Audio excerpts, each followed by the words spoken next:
I never used to think much about sharing stories like this, but something about what happened to me back in college keeps coming back. Maybe talking about it will help someone else. It was my sophomore year.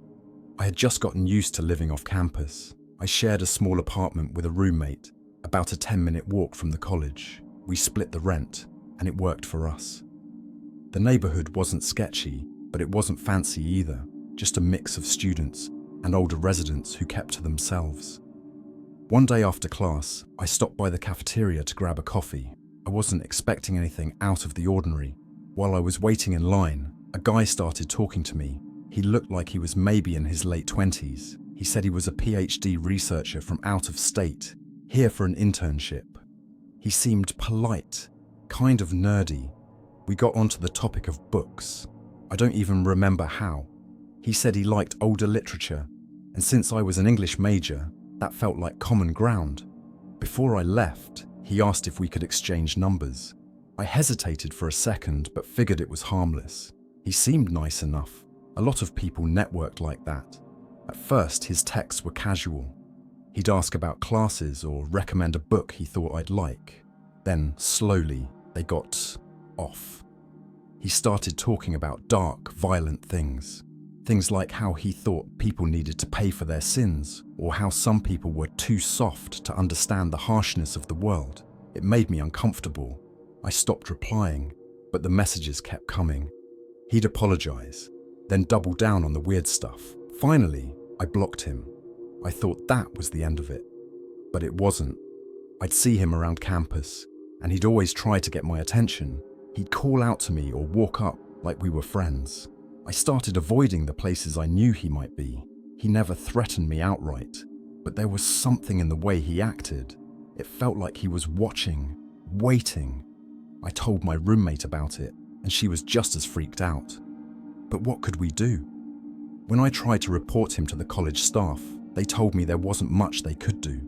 Since he hadn't harmed me or done anything illegal, they couldn't step in. That made me feel powerless. One night I was up late studying in my room. My roommate was at the library cramming for an exam.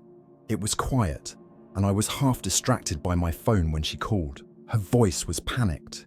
She told me not to open the door no matter what. She explained she was on her way back with a friend who was giving her a ride. As they pulled up to our building, she saw him. He got out of his car and started walking toward the entrance. My heart felt like it was going to explode. I checked the locks and stayed as far from the door as possible. My roommate stayed on the line while she called the cops. Her friend stayed with her outside. When the police arrived, they found him standing just outside our door. He had a knife. What came next was the most chilling part. After they arrested him, the truth came out. He wasn't a PhD student. He wasn't even a student at all. He was an ex-convict with a violent record. He had no reason to be on campus or near me. I don't think I've ever felt so sick in my life. Knowing how close I was to letting him into my life, even for a moment, still haunts me. It's been years since that night, but I still triple-check my locks. I keep my circles small. You can't be too careful. Looking back, I wish I'd trusted my gut earlier, but I'm just glad it didn't end worse than it did.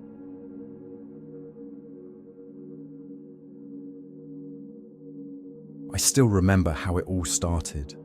I was in my second year of college, focused on getting through my classes and trying to keep up with assignments. I had just switched majors, and this one required a specific class taught by him. It wasn't optional. Everyone warned me that he was weird, but I figured it couldn't be that bad. I didn't have a choice anyway. From the first week, I felt uneasy. He had this way of staring, like he was examining me. During lectures, he'd make comments that weren't exactly appropriate. At first, it was just small borderline stuff, compliments on my appearance that went beyond what a professor should say. Then came the disgusting jokes. He'd laugh as if they were harmless, but they made my skin crawl. I'd look around, hoping someone else would call him out, but most of the students just stayed quiet. Things got worse when he started inviting me to dinner. It wasn't a one-time thing. He'd ask after almost every class, always making it sound like he was just being nice. "It's just to talk about your future," he'd say. But his tone, his body language, it didn't feel right. I made up excuses every time, but he didn't stop asking. I thought about reporting him. I really did. But his sister worked in the administration. Everyone knew it. People said she'd cover for him no matter what. Some students even told me it wasn't worth the trouble. They said it'd only make things harder for me. Just ignore him and try to pass the class, they said. I heard stories about students who tried to file complaints. Most of them ended up failing his class, and some were even suspended for reasons that felt too convenient. So I stayed quiet. I focused on my studies and avoided him as much as I could. I sat in the back of the room, left as soon as class ended, and never stayed alone with him. Still, it felt like he was always watching, always waiting for a moment to corner me. Years passed. I graduated and moved on. I didn't think about him much until a friend from college brought him up in a conversation. She told me an investigation had been opened against him. This time, it wasn't just a complaint. A group of students had gone to the police with actual evidence, disturbing evidence. They had tapes, messages, things he'd sent to them over the years. I couldn't believe it. The investigation must have scared him because he put an end to his life not long after it started. When I heard that, I didn't know how to feel. There was relief, sure, but also anger. Anger that he got away with so much for so long. Anger that it took something so extreme for people to act.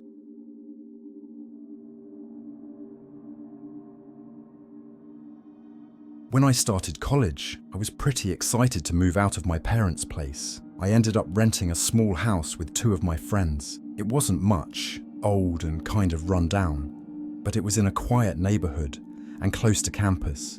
Rent was cheap, and we were broke college students, so we were just grateful it worked for us. The first 2 weeks were hectic. We were busy unpacking, going to orientation events, and adjusting to college life. Most days, we were so tired we barely noticed anything about the house. Things felt normal, and I didn't think twice about it. It wasn't until things slowed down that I started noticing weird stuff. At first, it was small. I'd leave some food in the fridge, but when I went to grab it, it was gone. Once, I found a box of crackers wide open on the counter even though I swore I'd closed it. I brushed it off at first, thinking maybe one of my roommates had gotten lazy or forgotten to put things back. One night, I finally brought it up to one of them. He worked night shifts at a part-time job, so I figured he might have been raiding the fridge late at night. But he denied it. He said he'd noticed some weird things too, like lights being on in rooms we hadn't used, or random noises from upstairs. That's when it started to feel off. The worst night was when I pulled an all-nighter for a paper. It was around 2 a.m, and I decided to make some coffee. The house was dead quiet, and both of my roommates were asleep. When I walked into the kitchen, I saw someone. It was a man. He was just standing there, half hidden by the shadows near the pantry. For a second, I froze. Then I screamed. He bolted out of the back door before I could get a good look at him. My roommates came running, and I told them what happened. We called the cops right away. When they came, they searched the house and eventually went up into the attic. That's when they found it. A makeshift bed, food wrappers, and clothes. Someone had been living up there the whole time. We never went into the attic before. It was this small, creepy hatch in the hallway ceiling that we had no reason to open. Turns out, someone else had been using it. We moved out the next week. None of us felt safe staying there anymore. To this day, I still can't believe we lived with someone hiding in our house.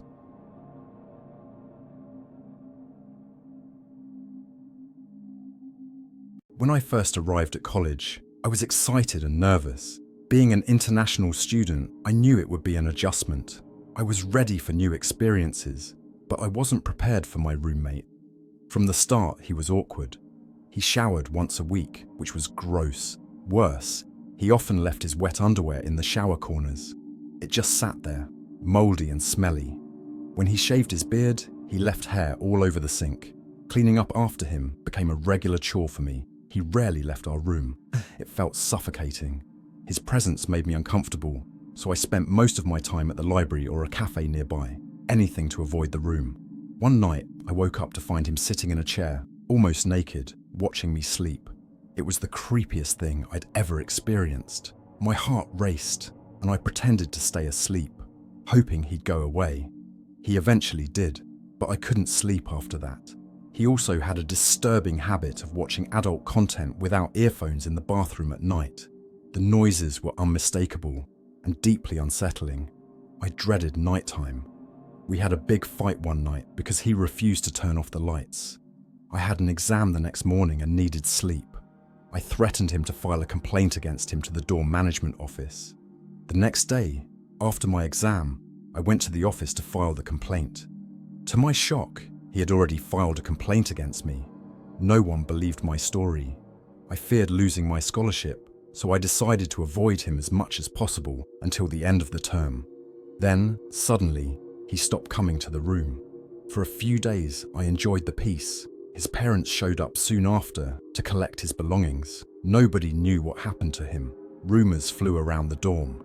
Some students said he had essayed another student, but nothing was certain. I never saw him again, and I finished the term in relative peace. The experience left me wary and a bit paranoid, but I was relieved it was over.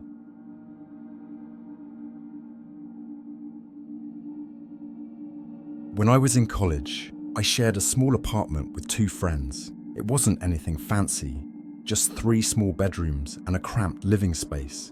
We just moved in, barely a few weeks before this happened. I remember feeling excited to finally have some independence. The 3 of us were close, but we also valued having our own space. That weekend, my roommates decided to take a short trip out of town. I wasn't interested in going, so I stayed back to enjoy some quiet time. I've always been a night owl. I like staying up late, catching up on shows, or scrolling through my phone until I couldn't keep my eyes open. That night, I decided to make a late-night snack. It was probably close to 1 a.m, and I was in the kitchen, cutting up some vegetables for a sandwich. The apartment was silent except for the hum of the fridge and the occasional creak of the floor when I moved. While I was slicing a tomato, I heard the unmistakable sound of the front door unlocking. My heart stopped. My roommates were away. One of them had just texted me a couple of hours ago, telling me they were nowhere near the city. I froze for a second, then put the knife down and strained my ears. The door opened and someone stepped inside. I panicked. My phone was in my bedroom, so calling for help wasn't an immediate option. Without thinking, I grabbed the knife. It wasn't a big one, but it felt better than standing there with nothing. I stayed in the kitchen, holding my breath and trying to hear what was happening. The footsteps were soft, deliberate. They didn't rush in, but walked around as if they knew the place. I peeked out of the kitchen and saw a shadow move down the hall toward my roommate's rooms. I wanted to bolt, but I was too scared to even make a sound. My mind was racing. I thought about running to my room to grab my phone, but I was terrified they'd hear me. A few minutes later, I heard movement in my roommate's room. The door creaked open and shut softly. That's when I heard it, a woman's voice, low and murmuring. It sounded like she was talking to herself. That was it for me. I bolted.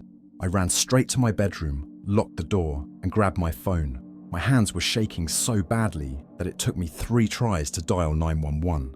The operator tried to calm me down, but I couldn't stop whispering that someone was in my apartment. The next 30 minutes felt like hours. I sat on the floor by my bed, holding the knife in one hand and my phone in the other. I could still hear faint noises outside, mumbling, and the occasional thud. When the police finally arrived, I almost cried with relief. I stayed locked in my room until they knocked on my door and told me it was safe. It turned out the intruder was the previous tenant of the apartment. She'd been drunk and distraught over the recent death of a parent. She told the police she had a mental breakdown and thought she still lived there. They found her lying on the floor in my roommate's room, half passed out. The police let her go after questioning her because she had a clean record, and the situation seemed like a one-time thing. They said she wasn't a threat. Maybe they were right, but that didn't stop me from feeling terrified. For weeks after, I kept double-checking the locks and never left my phone out of reach. It was one of the scariest nights of my life.